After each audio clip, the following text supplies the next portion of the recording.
So the basic formula of any theory of change can be expressed as to make desirable change happen, blah blah blah, condition, or if blah blah blah, blah, if condition 1, 2, 3 are met, then the desirable change will happen.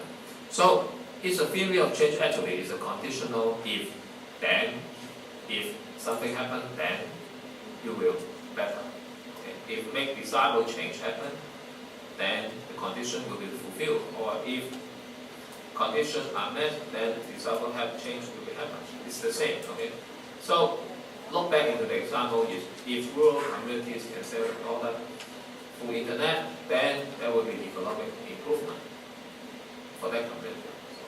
So you create this theory. Okay. This may be an assumption.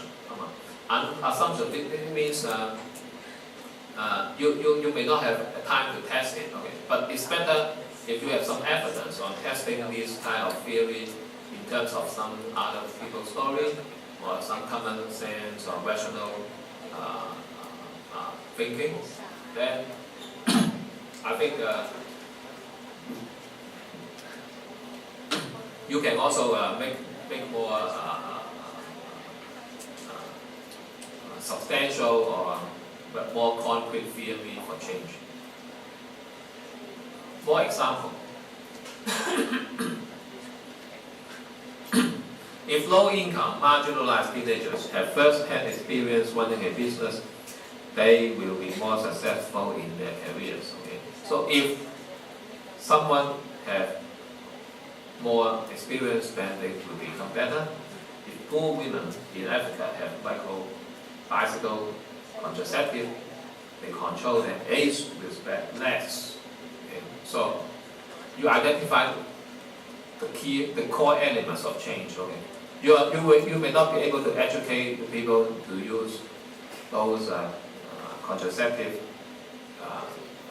tools, but you will try to provide them more, maybe free of charge, okay? So they will use them. If customer water usage is meter and they have to pay for it, they will use less water. Of course, we have been doing this a long time. We have a water meter. If people buy organic yoga instead of organic yoga, they may be full of exercise, their health will improve. Maybe, I don't know. If jobs are created in low-income areas, personal well-being will increase and the quality of life in those neighborhoods will increase. That's true. Low-income areas, okay, you have more jobs for them, they earn money, and then they will not commit any criminals or any more criminal cases. Okay, they will be satisfied with life, so they will enjoy life and also enjoy doing business. So notice in each example, the ultimate social impact is expressed as a change, an increase or a decrease. Okay, remember, increase or decrease is a change. So ultimate impact express a change. This is the same thing as the social mission you are trying to achieve. Okay.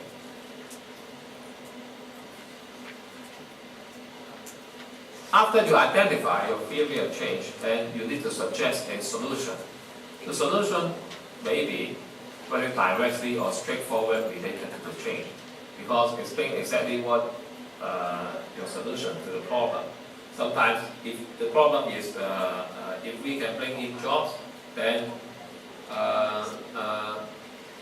the whole community will be better and less criminal offense. Then the problem solution is how to create the jobs. Okay? How to provide more activities beyond just education. Okay? How to bring the jobs there. In your solution, okay, you need also to identify your customer, the user, who are they, and how do your solution innovatively remove the pain, describe exactly how the problem will be solved by the solution. The benefit or value of your solution will generate for the target group, and how any limitation inside the solution. Now we don't provide you any solution for anything. Okay? We are just trying to describe what you need to do, identify the problem, and you need to develop your own solution for your own problem and mission. who else are solving the problem, okay? Solution also involve you answer who else, that is the competitors, and also who are your competitors, and what can you do better or different from other people. Say for example, last year someone told me about they also want to do another safety bell, the平安鐘for elderly, and we all say, oh, why you want to do the same thing? Okay, no one can beat the 平安鐘 because they are quite big and also they were well established. So you don't want to do another copycat for that, but you need to do something complementary for them or an alternative solution for them.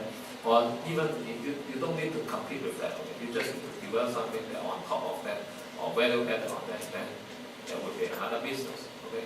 So if you identify elderly is a problem, then I think there are quite a few other areas that you can identify beyond the safety, okay? Entertainment, even elderly education or spiritual life, and anything.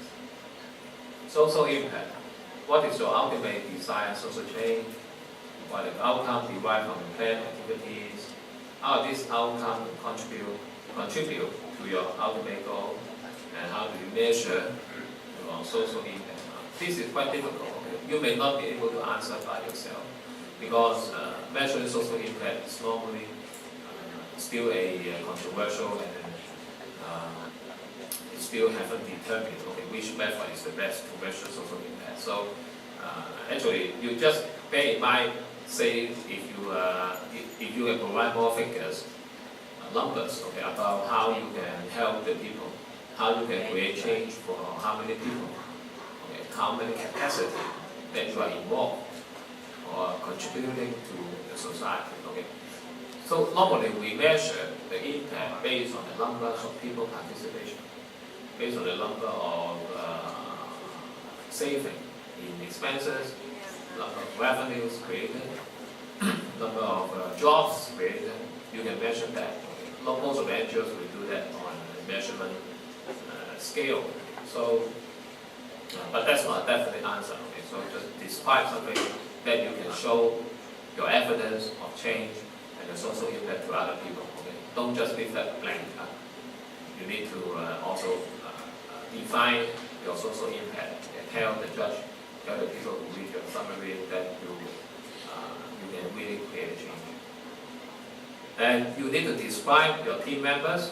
The team members, sometimes you will have 5 business students, and you need an engineering student or partners to work for you. So you need to identify that person, even if you don't have. Okay? Don't just pretend we have these all areas of people sitting in marketing, finance, operation, and so on. Actually, I don't quite feel comfortable for, okay, you identify each person as one department, because actually for a real business, we are not doing like this.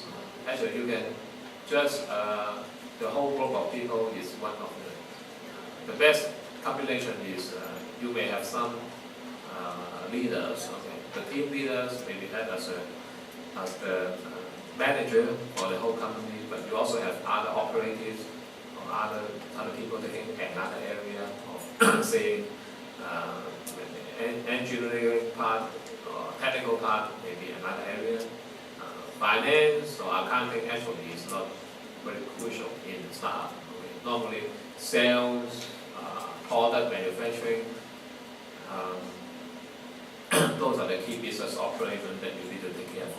Okay. Admin, you don't need a secretary, right? Okay, because that's no one will do that. Everyone is a secretary. So you don't need an accountant anyway, because it's a small company. You may, as an entrepreneur, you will do your own accounting. So you don't just specify this kind of this job. Normally, marketing, okay, entrepreneur, startup company, the founders is the marketing people, okay, is the sales people, or is also the marketing people. So